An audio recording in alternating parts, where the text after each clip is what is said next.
Olá, amigos e amigas do Histórias da Bola, estamos de volta para mais um programa. Para atuar numa posição por demais espinhosa, a de goleiro, tens que ter o dom, talento. E este é o caso do nosso convidado deste programa. E melhor ainda, que ele rodou por muitas praças brasileiras e acabou fixando residência em Ipatinga, no Vale do Aço. Vou considerar aqui, desde que atuou pelo Ipatinga Futebol Clube, um certo tempo também pelo Social, a sua segunda casa. Falamos do ex-goleiro Fred, extrovertido e boa praça Frederico Augusto Faleiro Uba, cidadão do pequeno município de Passatempo, no Campo das Vertentes de Minas Gerais, e conhecido também o município de Passatempo por ser local de pesquisa de ufólogos e pela criação de cavalos manga larga machador. Mas Fred radicado em Belo Horizonte desde menino quando foi para o infantil do Atlético em 1986. Fred nasceu no dia 18 de novembro de 1971. Filho de Pedro Fernando Moraes Uba e de dona Diana Faleiro Uba. Tem mais dois irmãos, o Neife e a Anne. É casado com Carmen Salete Holguim, com quem tem 3 filhos homens e nenhuma até hoje inclinada a jogar futebol. Pedro, Luan e Bernardo. Fred estudou até o 2º grau, já em Belo Horizonte. Começou no Passatempo Futebol Clube da sua terra, onde foi descoberto por Alves, ex-lateral e dirigente da base do Atlético, como disse lá atrás, em 1986. Mas não sem antes ter sido quase levado para o Cruzeiro, que acabou não acontecendo em função da negativa de seu pai, que à época o considerava muito novo para mudar-se para a capital mineira. No Galo, Fred ficou até 1996, atuando em todas as categorias da base e até chegar ao profissional. Quando subiu, foram poucas as oportunidades de ser titular, iniciando então uma peregrinação através de empréstimos para diversos clubes, como Araxá, Matsubara, Vitória da Bahia, Patrocinense, Jataiense de Goiás, Itabuna, dentre outros. Um desses retornos pegou a liberação do Galo e foi seguir a carreira, tendo jogado, dentre outros clubes, no Paraizense, no Valério, no Mamoré, no Rio Branco de Andadas, já extinto, no Uberaba, no Vila Nova, no Social, e por último no Ipatinga Futebol Clube, onde encerrou a carreira aos 33 anos de idade. Antes de pendurar as chuteiras, já aprimorava seus dotes de bom comerciante, de tênis e afins para a boleirada, abrindo um caminho para a sequência da sua atividade profissional. E virou mesmo um comerciante dos bons, estando inclusive hoje com uma loja de calçados no bairro Horta, em Ipatinga. Um currículo e tanto, com boas passagens para ouvirmos alguns capítulos interessantes de mais um personagem digno de estar aqui no nosso Histórias da Bola. Fred, obrigado por ter aceitado aqui o convite do nosso programa. Chegou a sua vez, a gente contar as passagens da sua carreira, né? Como é que foi lá em Passatempo? Você, desde garotinho, sonhava em ser jogador de futebol e mais ainda, em ser goleiro? Primeiro, prazer é meu estar aqui. E claro que goleiro foi uma das opções, né? A segunda opção. Né? Sempre tentei jogar, mas como não tinha qualidades para ser um atacante, nem um defensor, me sobrou o gol, né?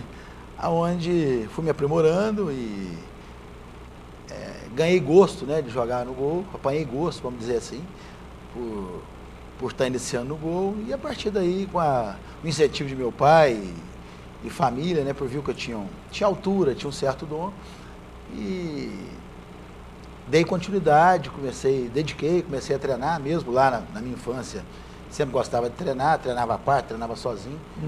E sempre sonhando em ser algum jogador, né? O seu pai, então, o incentivou desde o início? Meu pai é apaixonado por futebol.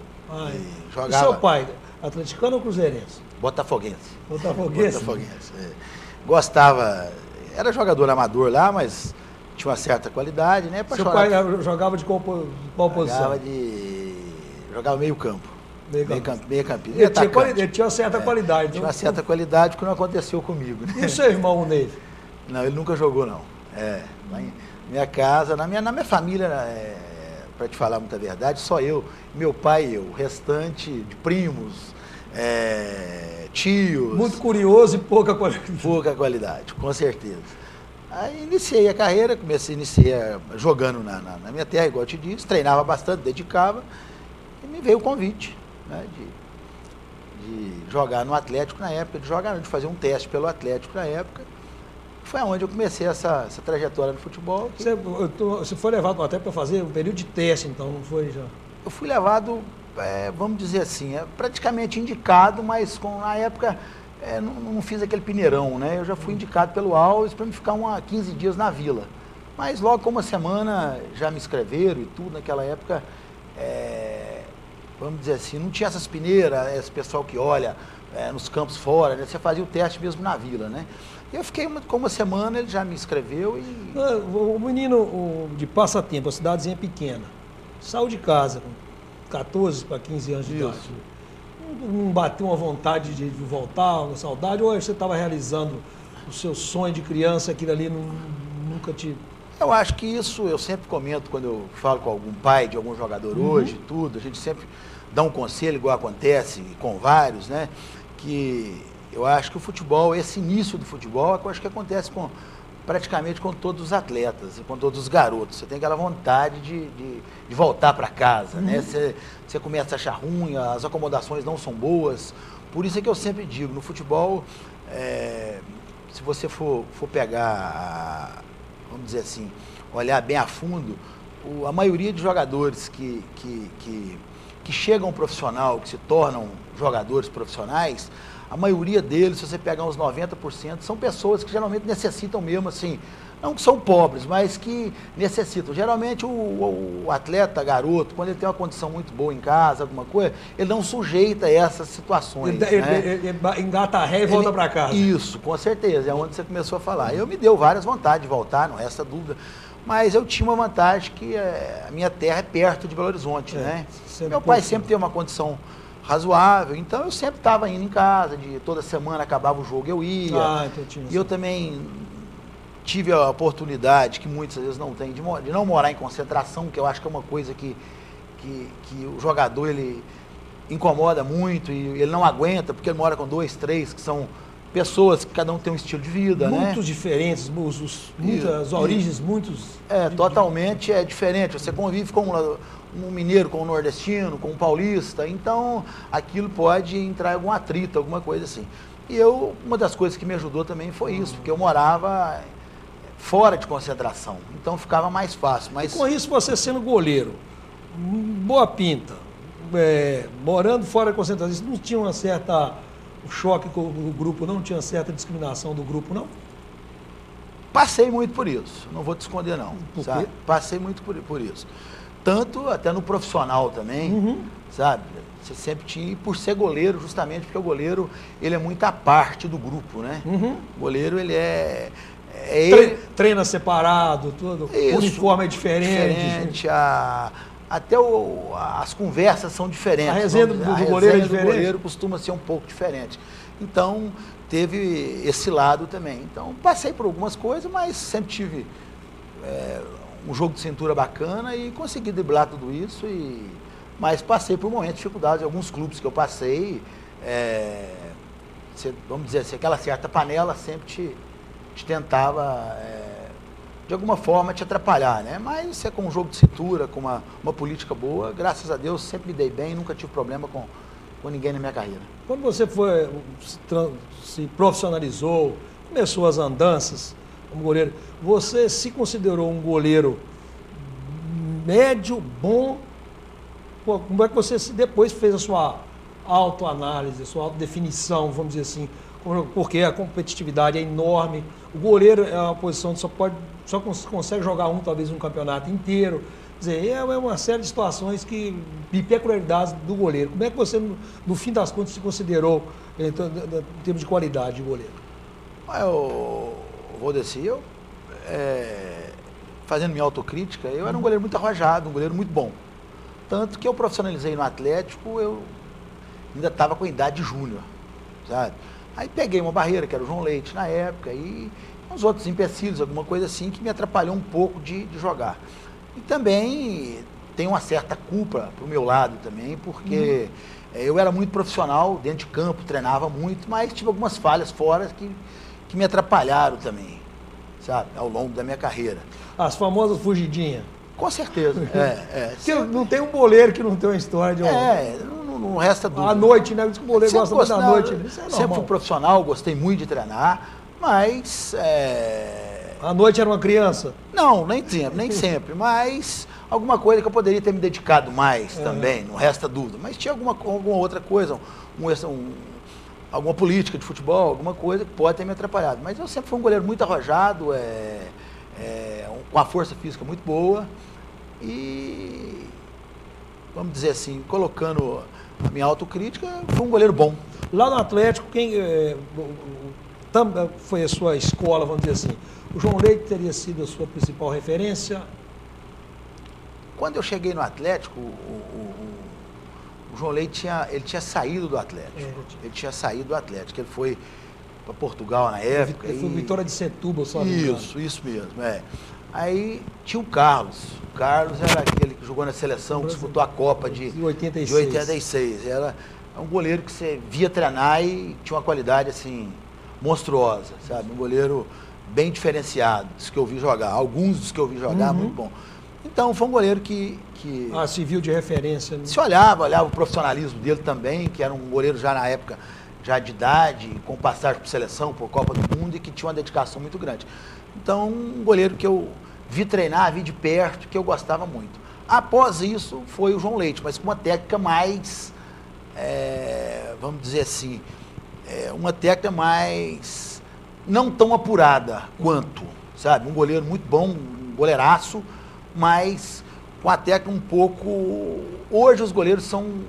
Hoje não, eu creio que da década de 90 para cá, o goleiro brasileiro ele mudou um pouco a técnica dele, ele melhorou muito a técnica dele, aperfeiçoou muito, né? Isso é fruto de treinamento, dos treinadores de goleiro? Dos treinadores e de estudos, né? De estudos dentro da posição, né? Você vê que antigamente, eu, por exemplo, quando eu comecei a jogar, na base, por exemplo, você pegava, eu sempre digo que eu peguei dois lados do futebol. Uma época um pouco amador, depois já peguei um pouco profissional. E quando você peguei na minha base, por exemplo, você tinha treinador de goleiro que nunca foi goleiro. Entendeu? Isso em time grande. Não só no Atlético, isso em vários times. Você tinha treinador de goleiro que tinha uma política que o irmão era não sei o quê, ou era parente. Então jogava o cara ali e ele... Estava dando um emprego. Dando um emprego para ele, entendeu? Isso não só Aí não consegue transmitir conhecimento. E se eu passei por isso também em alguns clubes do interior de Minas Gerais, logo nesse início de 90, e depois se profissionalizou. Você tinha até preparadores físicos que não eram formados. Entendeu? Isso aconteceu e foi realidade no futebol. Então, é onde eu te disse, o futebol brasileiro, acho que profissionalizou, principalmente, eu acho que profissionalizou a partir de 90. A década de 90. Década de 90, eu acho que ele profissionalizou muito, não só na minha área goleiro, quanto na parte técnica, tática, na área médica, em tudo. Acho que nós profissionalizamos bastante, tanto que nós colheu alguns frutos, né, que agora eu acho que nós temos que reaver isso de novo e dar uma melhorada para a gente tentar acompanhar esse pessoal que está na nossa frente. Os alemães, principalmente. Com certeza. O goleiro tem que ser meio maluco? O goleiro tem aquela velha história, né? Ele tem que ser doido, mas tem que treinar muito, né? Porque não vamos dizer assim, né? É uma profissão bastante árdua, né? Você treina muito, você tem que ter o psicológico, tem que ser muito forte, porque você... Tem que ser um apaixonado também. É um apaixonado, tem que gostar e tem que ser bastante, vamos dizer assim, tem que ter bastante hombridade, porque é uma posição muito difícil, uma posição que às vezes você sofre sozinho, a sua alegria sozinho, né? E é o que eu te disse, o psicológico do goleiro ele é muito importante. A carreira dele pode acabar num único lance, pode acontecer isso também. É o que eu te disse, você tem que às vezes contar com uma certa sorte, porque o goleiro jogar com 2-0 é muito fácil. Você com 2-0 contra, 2-0 a favor é muito fácil. É muito fácil o goleiro jogar. Se o jogo está 2-0, ele começa a fazer a defesa. O difícil do goleiro jogar é 0-0. Você perdendo de 1-0, ou você ganhando de 1-0, você segurar um jogo. Aí sim, aí na minha colocação é difícil você jogar. Por isso é que eu falo que o psicológico é muito importante para um goleiro. O goleiro que ele treme, que ele... Você vê um garoto mesmo, você já sente ele iniciando. Se você vê que psicologicamente ele se abala... Não vai ser goleiro. Muito difícil. Sobre outras teorias e principalmente passagens do Fred e foi a carreira, segundo consta, foram mais de 15 clubes profissionais em que ele atuou. A gente vai saber um pouco dessas histórias, dessas andanças, no próximo bloco do nosso Histórias da Bola. Até já!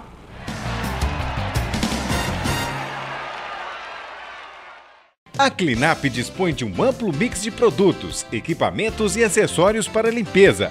Atua na linha de produtos químicos atendendo segmentos alimentício, médico, odontológico e industrial, com qualidade e pontualidade na entrega. Clinap, negócios verdadeiramente limpos. Avenida Guido Marliéria, número 190, no bairro Iguaçu, em Patinga. Telefone 3822-4547.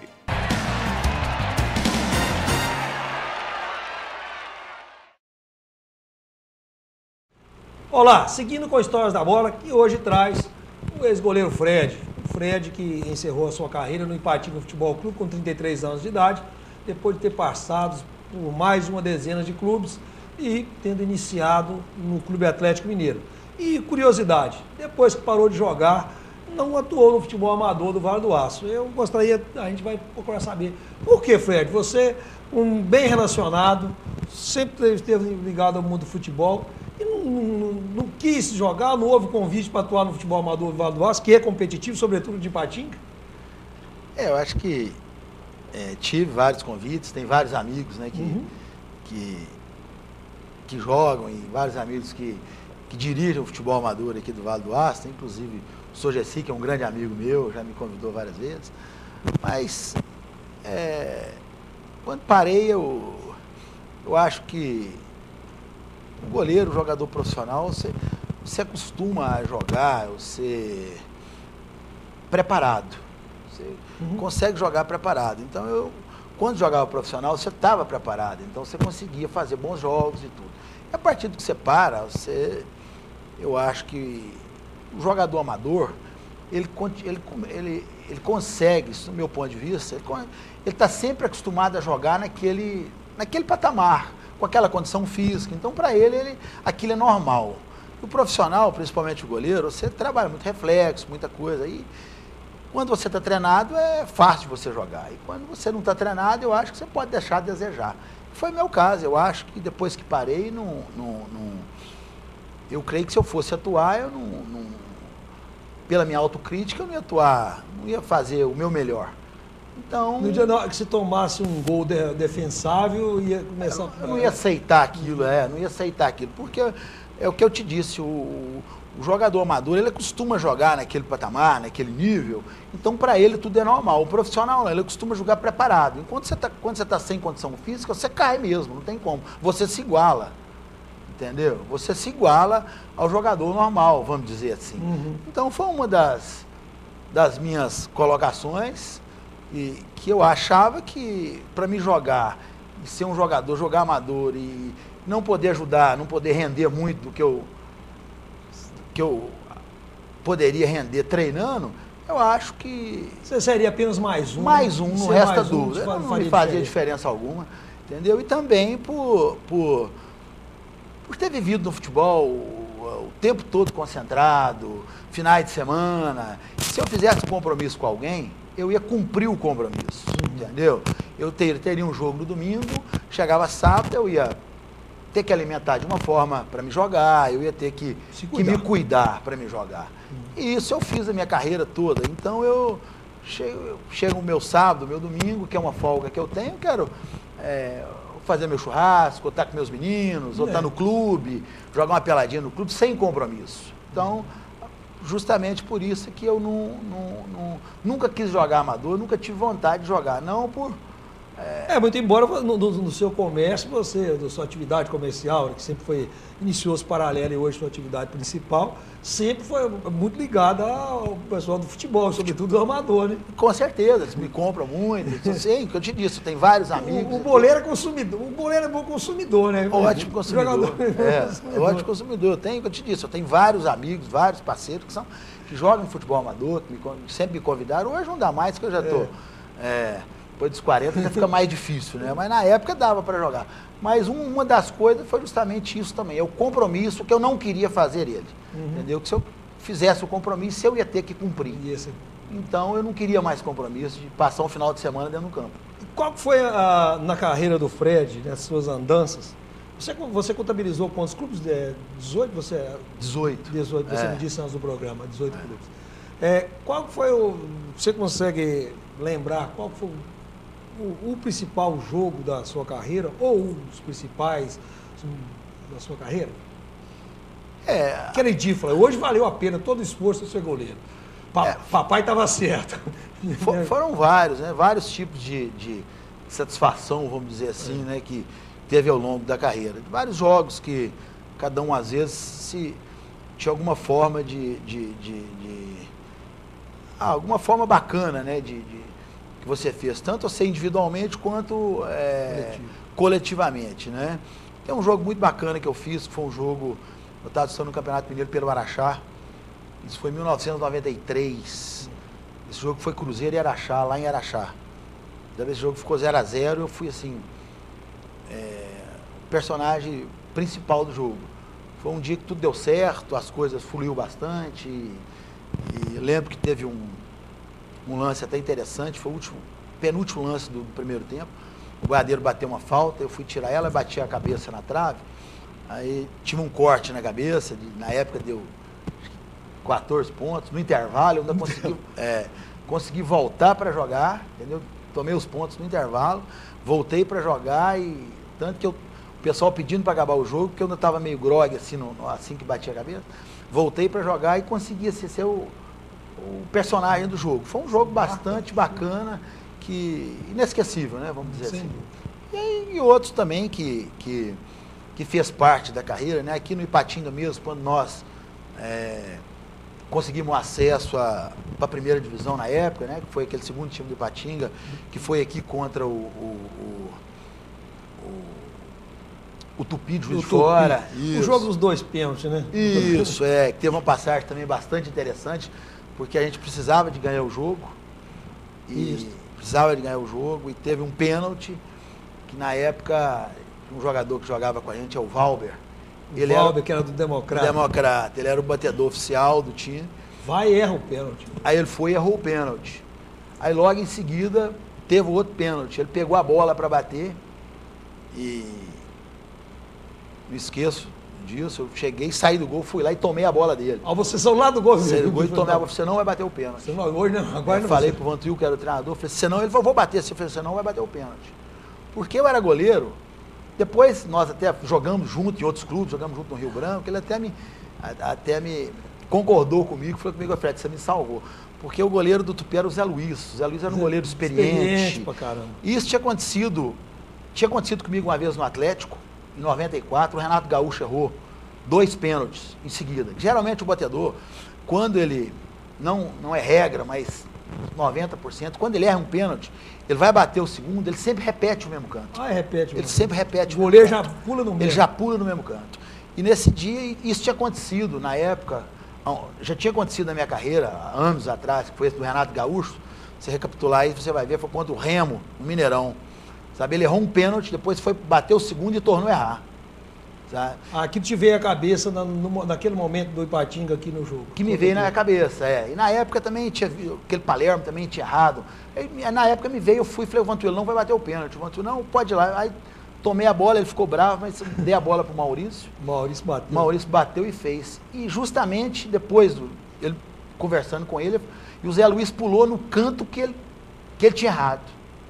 Sabe? Se ele bate, ele ia bater no mesmo canto, ele ia errar o pênalti. Então foi um jogo bastante interessante também, uma história que marcou também justamente pelas situações, né, que aconteceram dentro do jogo. O goleiro deveria receber mais do que recebe, ou receber mais do que todos, ou você acha... Hoje já mudou um pouco isso, essa cultura, né? Hoje o goleiro é bem valorizado. Né? Bem valorizado. Hoje você vê que tem goleiros aí que ganham, às vezes até o maior salário do time. Os goleiros hoje são bem valorizados, pelo que a gente vê. Eu estou muito fora do futebol, mas alguma coisa que a gente vê e tudo, pelo o que você percebe, os goleiros hoje são bem valorizados. Na minha época, quando eu comecei a jogar, os goleiros não eram tão valorizados. Entendeu? Não eram tão valorizados. Você pega um goleiro igual o que eu te disse, do João Leite, que jogou no Atlético durante vários e vários anos, ele fez carreira, vitorioso na vida, mas não era um salário gastronômico, não era um salário perante a um jogador normal. Isso. Ele era o ídolo. Por ser um ídolo, isso, você falou tudo. Não era um salário de ponta. Entendeu? Não, o salário do Fábio, do Vitor, de maneira alguma. Longe de ser. Longe de ser. Hoje essa cultura mudou, né? Hoje os goleiros são bem valorizados. Aí hoje faça justiça, você diria, em relação a isso? Eu creio que sim, eu creio que em tudo, né? Até naquele início que nós voltamos a conversar, até no profissionalismo do goleiro, na técnica do goleiro, os goleiros também melhoraram muito, né? Para ele ser cobrado tem que teve que evoluir, né? Só vou te dar um exemplo, ver se você vai concordar comigo. Anos atrás, quem lembra, brasileiro, a gente espelhava em goleiro argentino e uruguaio. Lembra disso? Os goleiros argentinos, o goleiro uruguaio, o goleiro argentino. Você vê para você ver nessas campeonatos sul-americanos, vê as técnicas dos goleiros argentino e uruguaio, para você ver. Copa do Mundo mesmo você vê, o goleiro da Argentina é um dos piores goleiros da Copa. Entendeu? Vê a técnica desses goleiros para você ver, que eles ficaram muito para trás. O goleiro brasileiro cresceu muito. Uma avaliação bem interessante. Cresceu muito, pra você ver. Uma avaliação bem interessante. O time brasileiro gostava de contratar. Goleiro, o Atlético contratou Ortiz, o Flamengo depois contratou Fidjol, por aí foi. Pra você ver que colocando por isso e olhando por isso, você vê que nós espelhávamos nesses goleiros que... O Rodolfo Rodrigues foi trazido. Foi trazido para cá. Inclusive tive a oportunidade de jogar contra. O Rodolfo Rodrigues. Eu até troquei uma camisa com ele no Bahia, sabe? Bahia. É um cara, assim, sensacional. E um goleiraço, sabe? Vi de jogar de perto, jogando com ele, faz justiça, que foi um dos grandes goleiros que eu tive a oportunidade de ver jogar de perto, de atuar contra. Assistindo as maiores defesas que eu vi de um goleiro foi o Rodolfo Rodrigues jogando no Santos, no Campeonato Paulista, me recordo contra quem, que ele fez 3 defesas seguidas que... Só que se você pegar tecnicamente, era um dos grandes na época, mas tecnicamente era uma técnica menos apurada. Era uma técnica, era um goleiro mais arrojado. Mais arrojo. Ia pegar a bola, pegava a bola toda errada, vamos dizer assim. Não com tanta técnica, as saídas não eram a mesma coisa, igual o goleiro brasileiro sai hoje, né? Qual que é a situação mais difícil para o goleiro? A saída de gol, uma bola parada contra... O que é mais difícil para o goleiro fazer no momento do jogo? O que é mais difícil? O goleiro, você tem que ter uma percepção muito grande, né? Na maioria dos lances, né? Eu acho que cada um é difícil de eu colocar isso, porque tem goleiro que às vezes ele tem facilidade em certo tipo de lance e o outro já tem facilidade em outros tipos de lance, né? Tem goleiro que é bom para sair do gol, tem goleiro que ele peca para sair na bola baixa, mas ele é bom na bola alta. Eu, por exemplo, eu nunca gostei de falta próxima da área. O atacante fica em situação muito de vantagem, entendeu? Porque é uma responsabilidade que você tem, que o goleiro tem, que ela é grande, a responsabilidade é grande, e é uma bola que ela é difícil de você pegar. Se ela for bem batida, é uma bola difícil de você pegar. A saída de gol, com o tempo de experiência, essas coisas, você vai se adquirindo, então você só vai na boa, né? Você mesmo... Tem situações que você mesmo facilita para você uma saída de gol, para você não sair ou para você sair, vamos dizer assim, né? Então, no meu ponto de vista, eu sempre nunca gostava de falta frontal, falta perto do gol. Que é uma falta que se o batedor tirar bem, se ela passar por cima da barreira com uma certa força... A chance do goleiro é pouca, você não pode sair antes, se você tomar no seu canto. É falha sua, entendeu? Se você esperar, a sua chance de chegar é pequena, então é uma bola que... Eu, particularmente, coloco uma situação muito desfavorável ao goleiro, né? Que é diferente do pênalti, ao contrário de um pênalti. Do pênalti pode ser. Que você não tem obrigação alguma, né? Entendeu? E a falta já é todo do goleiro. Todo do goleiro, sabe? E a falta já é uma obrigação sua, mas que é uma situação totalmente desfavorável para o goleiro. O goleiro tem que ser parceiro dos zagueiros ou tem que ter uma afinidade com os zagueiros, porque senão o zagueiro entrega... metade da paçoca, como diz na gíria do futebol? O goleiro você tem, é o que eu te disse, você tem que ter um bom jogo de cintura com todo o grupo, né? Mas na hora de estourar, deixam para estourar para ele, né? Entendeu? É aquela famosa, vamos dizer assim, aquela famosa deixa do futebol, né? se vira ele lá atrás, né? Entendeu? Não. Então o zagueiro, às vezes, bola que ele pode dividir, bola que ele pode chegar, às vezes ele dá um passinho atrás para sobrar pro goleiro, entendeu? Se não tá afinada a parceria, Se não tá afinada, vai pro espaço. Né? sobra para ele. Fração de segundo, né? Fração de segundos. E Já houve caso de você jogando que o atacante seu perdeu lá de várias situações e que você talvez tenha falhado, não tenha sido gol, tenha falhado no lance, o atacante foi te dar dura, você respondeu para ele, dizia assim, lá na frente você não está fazendo a sua parte, agora não vem me cobrar? Isso não resta dúvida, né? Com certeza, se você deixasse o futebol, principalmente o goleiro, é aquilo que eu te falei, se deixar a história tudo lá atrás, até em termos de cobranças, né? É aquela coisa, vamos jogar lá em cima dele que se estoura tudo lá atrás. Então, já aconteceu sim, de atacante do clube o time não fazer e depois você tem um erro, alguma coisa e aquilo estoura. Mas isso é muito difícil. Mas eu tinha sempre uma coisa comigo que eu aprendi durante o futebol, que o goleiro, quando o jogo está bom ou quando o jogo está ruim, você nunca deixa se envolver com ele, porque aquilo pode te prejudicar, entendeu? Às vezes o jogo, quando está muito ruim, eu sempre falava, o goleiro ele fica você está solitário naquela área. Sim. Então, se o jogo está muito ruim, às vezes você está dentro do jogo, mas o jogo está tão ruim, está aquele jogo murrinho, aquele jogo feio, aquele jogo esquisito, se você começar a se preocupar muito com ele, começar a chamar a atenção do jogador, de outro, daí a pouco você entra na ruindade daquele jogo. A energia negativa vem para você. Você pode até falhar, porque você está tirando a sua atenção para cuidar de uma coisa que não é sua. Entendeu como? Então, isso eu sempre tinha isso comigo, ficava muito ruim, o jogo muito ruim, o jogador está muito mal no jogo, você começar a falar muito com ele, tu preocupar muito com ele, você acaba desconcentrando e pode se prejudicar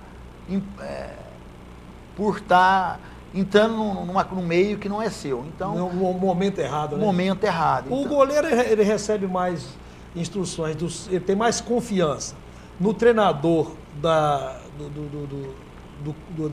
do clube ou no seu treinador de goleiro? O treinador de goleiro, ele é um profissional que está o tempo todo com ele, né? O sucesso do goleiro é o sucesso do preparador. Mas isso envolve muito confiança, né? Porque às vezes você tem um treinador, o treinador do clube mesmo, o treinador o número 1, que é um treinador de confiança seu, entendeu? Então, ou você é de confiança dele, vamos dizer assim, melhor assim, né? Você é um jogador de confiança dele, então ele sempre vai te passar muita coisa, vai te pedir muita coisa para que você passe alguma coisa, que o goleiro ele vê muita coisa, você observa muita coisa. Treinador dentro de campo, visão privilegiada. Isso. Né? Então, isso envolve muito da situação. O treinador de goleiro, você tem com ele uma certa confiança, né? Mas que acontece também de você ter um treinador de goleiro que é traíra. Né? Tem isso também. Já aconteceu comigo, entendeu? Você tem treinador de goleiro que é traíra. Então, quer te derrubar. Claro. Então, é um meio que, o futebol, eu sempre falo, é um meio que não só para o goleiro, é um meio que ele é muito difícil de você se manter nele, de você viver com ele, tanto que foi uma das coisas que me fez eu parar com o futebol, não ficar dentro do futebol. A falta de confiabilidade. Falta de ética, falta de hombridade, entendeu? Você conversa com o diretor, ele te fala uma coisa de manhã, chega à tarde outra. Entendeu? Sobre essas passagens, essas situações e alguns momentos a mais, né, da carreira do Fred, a gente vai saber daqui a pouquinho no terceiro bloco do Histórias da Bola. Voltamos já.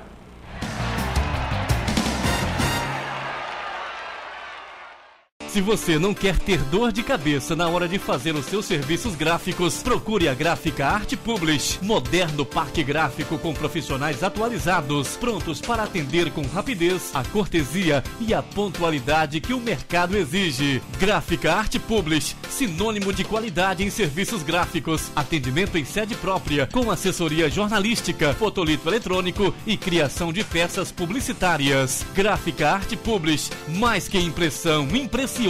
Arte Publish, Avenida Londrina, número 400, bairro Veneza 2, Ipatinga. Telefone 3828-9020. Arte Publish, @artepublish.com.br.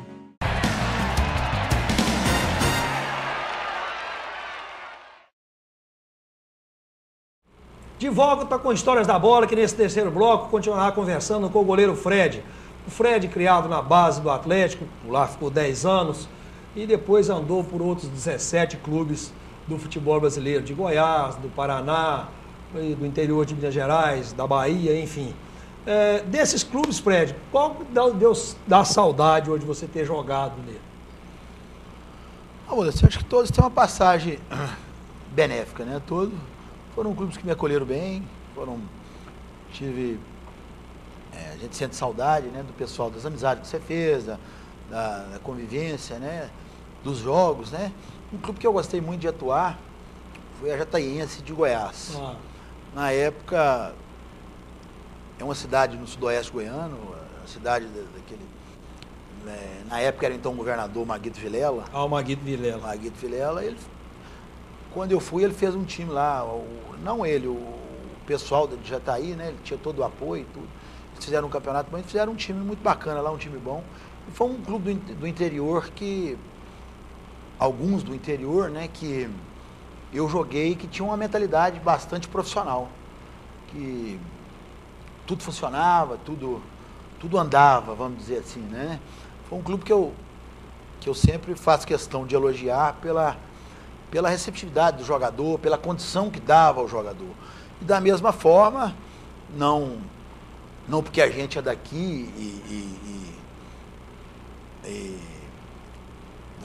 vou elogiar, pelo contrário, aqui no Ipatinga também, por ser um clube do interior, quando eu joguei, a gente tinha um tratamento aqui, o jogador em geral, tinha um tratamento aqui bastante profissional, sabe? Que é uma coisa que a gente tem que exaltar sempre, que é um clube que me dá... A gente vê do jeito que está hoje, você se sente um pouco chateado, porque o Ipatinga era um clube que dava condição para o profissional atuar, não só o jogador, mas o treinador, o preparador físico, né? Então, um clube também que eu joguei, né, desses clubes menores, assim, de interior, vamos dizer assim, que foi muito bacana, foi muito bom ter passado por ele, porque a mentalidade era uma mentalidade profissional. E para o jogador profissional, a pior coisa que tem é você chegar num clube, vamos dizer assim, com a palavra profissional, que ele... se depara com situações amadoras, totalmente amadoras. E isso é muito desagradável para o jogador. Você espera uma condição de trabalho, e para você render também, você tem que ter uma condição de trabalho bacana, né? Então, esses dois clubes foram os clubes que eu exalto. E os que você não tem saudade? Guarani de Divinópolis. Não sei se foi o período que eu joguei lá. Sua fase lá não foi... Na época... Tudo deu errado. Quem gerenciava, ou quem comandava o futebol, na época tudo deu errado. Na época nós conseguimos até um acesso, sabe, para a primeira divisão. Mas aqueles diretores com a cabeça muito amadoras, a comissão mesma coisa, e vamos dizer assim, e pessoas totalmente desonestas no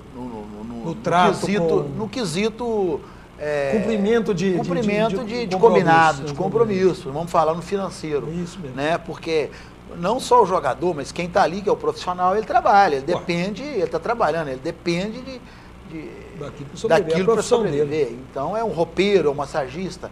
Eu sei via situações que não condiz com o futebol.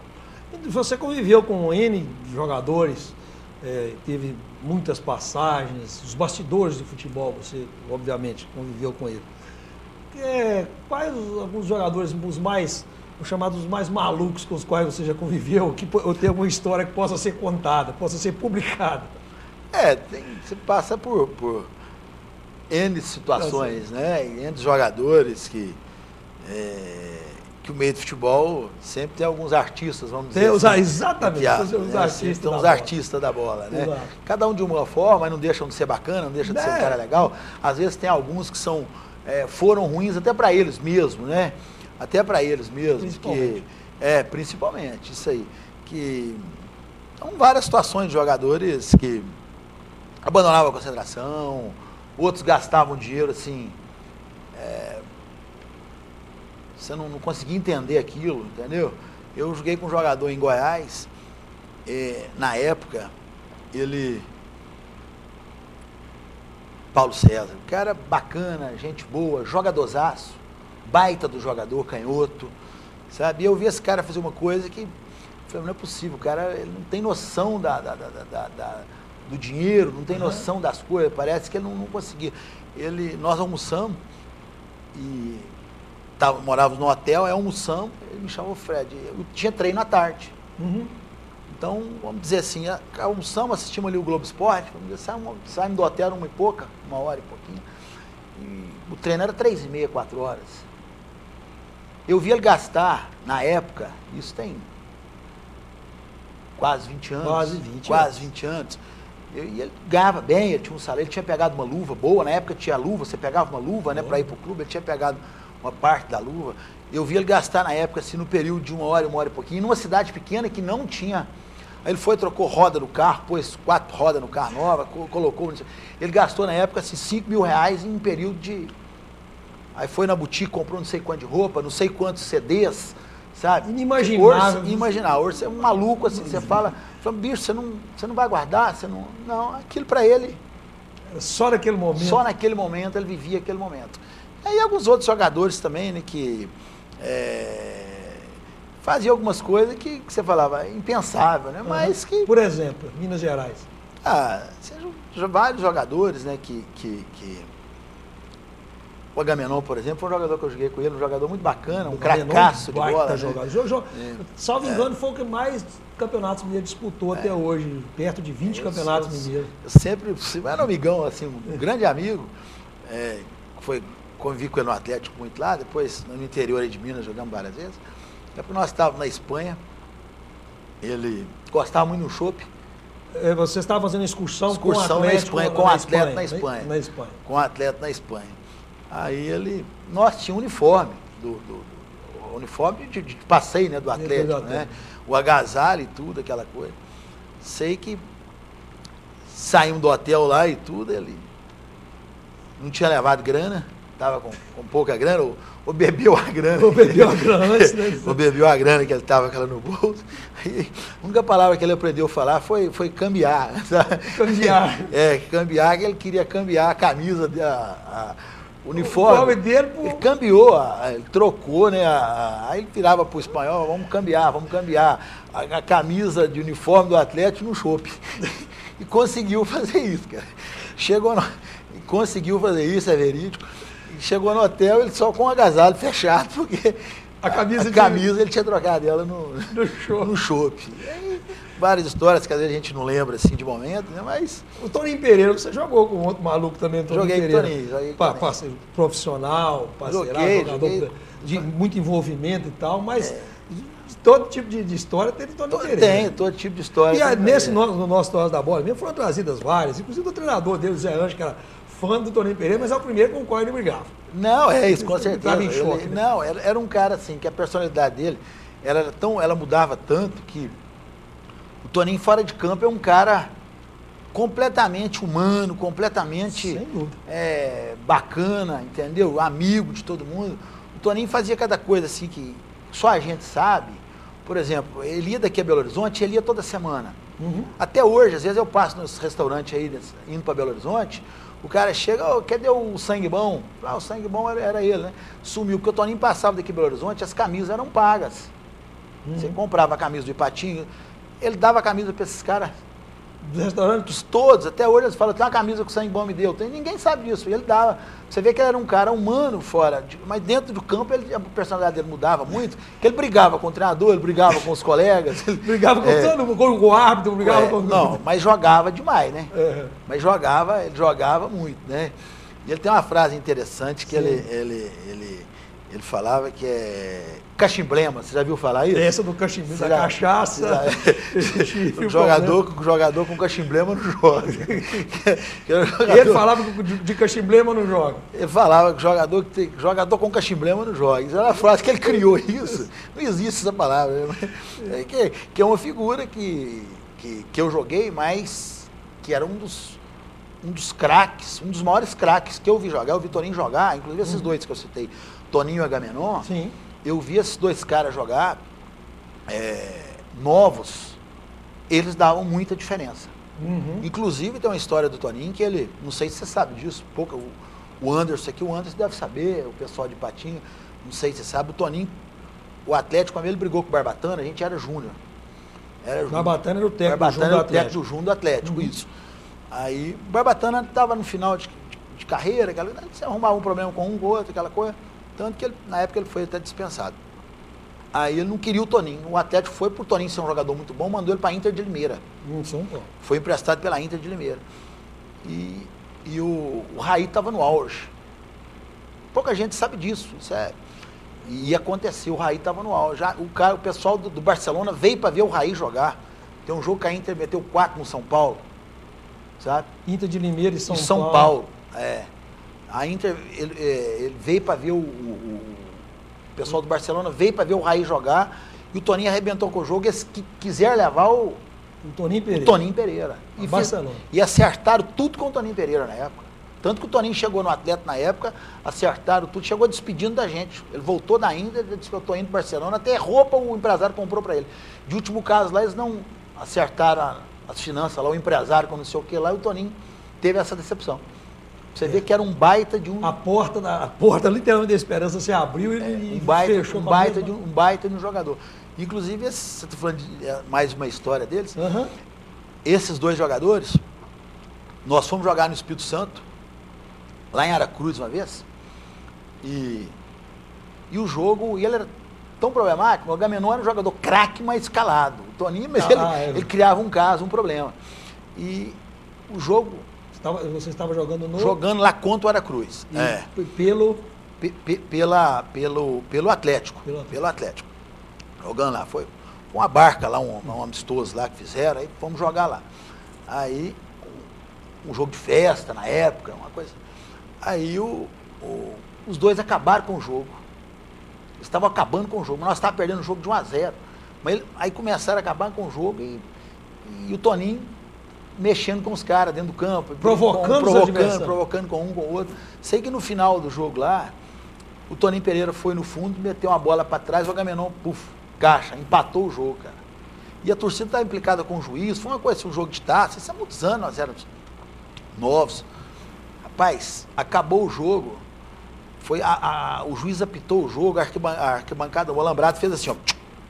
A torcida estava puta com o Toninho, puta com o juiz, desceu a torcida inteira dentro do campo para bater na gente. Nós saímos todos correndo pro vestiário. Sério?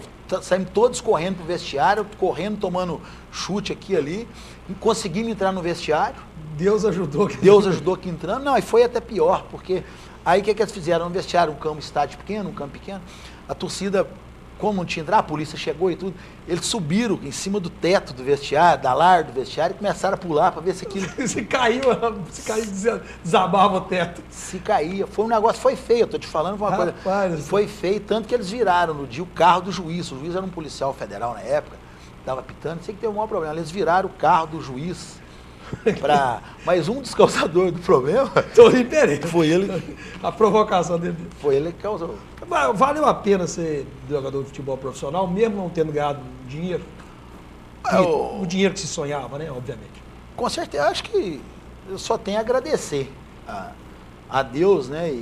E ao futebol por muitas coisas que eu fui proporcionado. Inclusive, eu saí de uma cidade pequena, uma cidade no interior, né? E que o futebol me proporcionou conhecer praticamente quase que o mundo. Lá em Passatempo, você tinha medo do disco voador? Não. Inclusive o ufólogo de lá é meu tio. É isso. Pelo sobrenome, o ufólogo lá é seu tio. Meu tio. Eu vi pelo sobrenome. Isso. Então, mas ele te ensinou alguma história de disco voador? Não, pelo contrário. Isso aí não é minha área, não. Era o futebol mesmo. Mas... então só tenho a agradecer. O futebol me proporcionou muitas coisas, muita amizade, conhecer muita coisa, né? O que eu te disse, muitas viagens, tive uma condição de vida boa, né? Graças ao futebol. Até hoje, eu sempre falo que o futebol ele é tão bom, porque até hoje ele ainda traz frutos pra gente. Que mesmo que a gente tenha uma carreira mais tímida, mais tranquila, mas que ele ainda traz fruto, por exemplo. Às vezes eu tenho clientes que me compram porque eram meus amigos de futebol. O lastro, né? Isso, ou porque me conhece da época do futebol. Então, até essas coisas, ele te abre portas também, né? Então, são várias coisas. Apesar dos traídos, como você falou lá, certa não, isso aí isso não deixa de existir, né? Eu acho que todo meio tem, mas o futebol tem, eu acho que é um meio que tem mais, porque é uma concorrência muito direta ali. Se um dos seus 3 filhos for jogar futebol, você vai deixar que seja goleiro ou você vai dar o conselho, não seja goleiro, meu filho, ou seja o que quiser? Eu acho que pelo que eu conheço deles, atacante não tem como. Porque, tem como, não. Mas a mãe tem os dotes da dança, então tem um pouco mais de habilidade. Se algum tiver de ser alguma coisa, tem um pequeno que é bom. Então, o segundo, na verdade, ele é bom goleiro, mas não tem aquela pegada, né? Aquela pegada, aquela coisa. O pequeno, ele gosta de futebol, mas eu não incentivo assim tanto, entendeu? Gosto, se tiver de ser, claro, vou apoiar, apoio, não resta dúvida, mas se for para me incentivar a fundo, eu não prefiro que procure outros meios, outra carreira, justamente porque o jogador ele é muito sem laço, né? Ele mora muito em vários lugares e tudo. Cigano, né? É um cigano, isso. E eu acho que se tiver uma profissão que fique mais instalado, uma coisa assim, mais para o futuro, vamos dizer assim, uma coisa que te dá mais condições no futuro, eu acho que eu incentivaria mais. Fred, e a mensagem final que você deixa para o garoto que está começando a jogar futebol, que está determinado a ser cigano da bola, a ficar longe da família, você está disposto a enfrentar todo grau de dificuldade, as trairagens, o que você falaria para um garoto que chegasse diante de você e pedisse um conselho? O que eu tinha a dizer é que primeira coisa, ele tem que ter o famoso coração mesmo para treinar.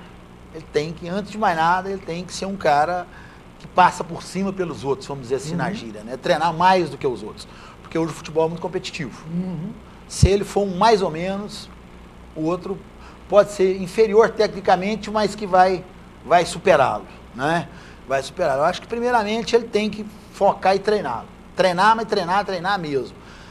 Depois, esse lado profissional, ser um cara totalmente dedicado, esquecer a sua juventude, uma parte dela, porque ele vai ter que perder, esquecer noite, boate, bebida, é um cara que ele não pode beber, isso ele tem que saber levar isso e ter uma cabeça sabendo que ele vai encontrar dificuldades ao longo da carreira, justamente em termos de obstáculos. Esses obstáculos, ele é dentro de campo, fora de campo, a famosa concorrência, às vezes, desleal, é o famoso apadrinhamento que existe, que às vezes o cara manda pôr do empresário ali, deixa ele de fora, então ele vai ficar puto, ele quer vir embora para casa, mas ele tem que ter calma, que as coisas, né? Isso aí são vários obstáculos que ele tem que... Persistência grande. Essa saudade que você quis dizer no início, isso bate mesmo em qualquer menino novo, ele sai de casa 15, 16, 17 anos,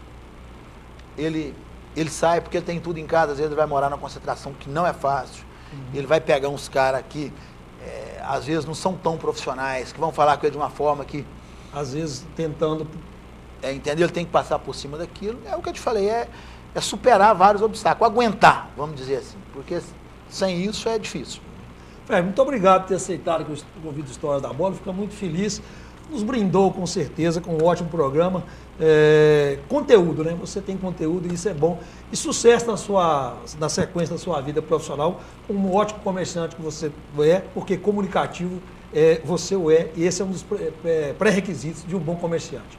E com o Fred, né? O grande Fred, goleiro do Atlético e outros 17 clubes do interior de Minas Gerais, Goiás, Bahia e Paraná, a gente produziu mais um Histórias da Bola. E aqui é para você, telespectador e telespectadora, que a gente traz esses personagens, porque trazem muito mais do que histórias, trazem ensinamentos, histórias de vida. Muito obrigado e até um próximo programa, se Deus quiser.